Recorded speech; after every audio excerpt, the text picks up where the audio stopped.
Hello दोस्त। काश इतना टाइम सभी को मिलता। 50 दिन तक पीटी में मैक्सिमम 50 दिन है, उससे कम 4-5 दिन हो सकता है। लेकिन आरआरसी ग्रुप डी में देर आए सही आए, अच्छी बात है। साथ में फीमेल को भी फर्स्ट में बुलाया गया है और पीटी में 8% फीमेल कैंडिडेट हैं। ईआर की बात कर रहे हैं। ऐसे ही जबलपुर में करीब करीब 10% कैंडिडेट फीमेल थे और कह सकते हैं बधाई उनको कि इस वैकेंसी में 24,000 में से 1800 कुछ कैंडिडेट फीमेल कैंडिडेट हैं। 24,000 में से, सॉरी।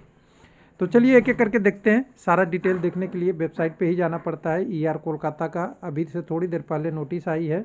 इस नोटिस में देख सकते हैं बहुत देर बाद आया पीटी के लिए 1/19 का। कुछ आरआरसी, एसीआर और नॉर्दर्न रेलवे का नोटिस बाद में आया। पहले कैंडिडेट को सेलेक्ट कर लिया गया था, यानी एडमिट कार्ड जारी कर दिया गया था वेबसाइट पे। वो टीसीएस द्वारा, एग्जाम कंजक्टिंग एजेंसी द्वारा, जो आरआरबी के वेबसाइट पे आने में थोड़ा डिले हो गया। तो चलिए इस नोटिस को ओपन करेंगे तो हमें सारी चीज़ें तो दिख जाएगी ऑफिशियल। और अच्छा है, 7 तारीख के डेट में अपडेट आया है। संडे को अपडेट आया है, 7 तारीख का नहीं कह सकते, यानी आज तो 8 हो गया। 7 तारीख में अपडेट आपका यहाँ पीटी के लिए नोटिस हो गया। और नोटिस में देखेंगे तो कैंडिडेट का आप देखिएगा तो 2-3 चीज़ें हैं। पहला वही जिसके बारे में बोले 50 दिन टाइम किया, तो आपको पता है आपका रिजल्ट 22 दिसंबर 2022 को ही आया था। जनवरी पूरा निकल गया, इधर 9 दिन था। और फरवरी में भी आपको 7 फरवरी तक, यानी 9-7 कम से कम 16 या 17 दिन, यानी 1 महीना 16-17 दिन, यानी 40 दिन तक आपको टाइम मिल रहा है। तो अच्छा खासा टाइम मिल रहा है। जनवरी भी 31 का था आपका, दिसंबर भी 31 का था। कुल मिला के 1 महीने के आसपास आपको टाइम मिल रहा है, जिनका पीटी शेड्यूल 7 का होगा। और आरआरबी कोलकाता तेज कर रहा है, आसनसोल, मालदा और कोलकाता कर रहा है। जो फीमेल कैंडिडेट हैं उनको 30-31 को केवल कोलकाता में बुलाया गया है। बाकी लोगों का, मेल कैंडिडेट का मालदा और आसनसोल में होगा। और अगर आपकी एडमिट कार्ड में जो शो करेगा उसको ध्यान दीजिएगा, अभी 1-2 दिन में अपडेट हो जाएगा। तो इसमें आपका पीटी शेड्यूल के लिए बोल दिया है। बाकी आपको बायोमेट्रिक तो होगा ही, ध्यान रखना है, बायोमेट्रिक भी करना है। ई कॉल लेटर को प्रिंट आउट करना है और वेन्यू पे पहुंचना है। और आपको वेन्यू पे ही ले जाना है। तीनों का वेन्यू आपको ई कॉल लेटर में रहेगा।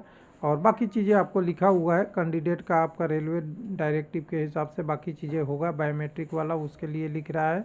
अगर आपका कोई पोस्टल कम्युनिकेशन की बात कर रहा है, वो कोई नहीं किया जाएगा, उसके लिए आपको बाद में केवल ई कॉल लेटर वेबसाइट से ही जारी होगा।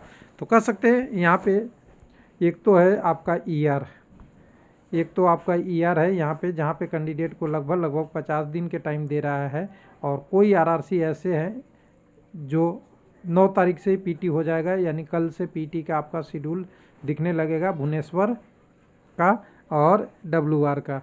तो यहाँ पे कह सकते हैं फिर 12 से शुरू होगा साउथ ईस्टर्न रेलवे का, साउथ सेंट्रल रेलवे का, सॉरी।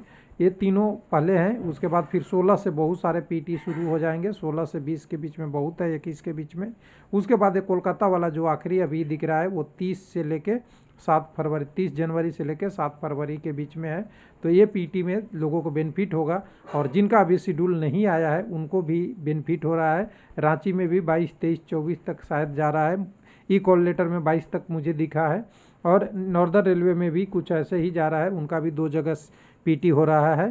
तो ये सारी चीज़ें देखेंगे तो आप कुल मिला के देख रहे हैं कि फरवरी तक पीटी शेड्यूल पहुंच गया है। तो फरवरी में डॉक्यूमेंट वेरिफिकेशन भी कई का होगा और पीटी भी होगा। थैंक यू, धन्यवाद।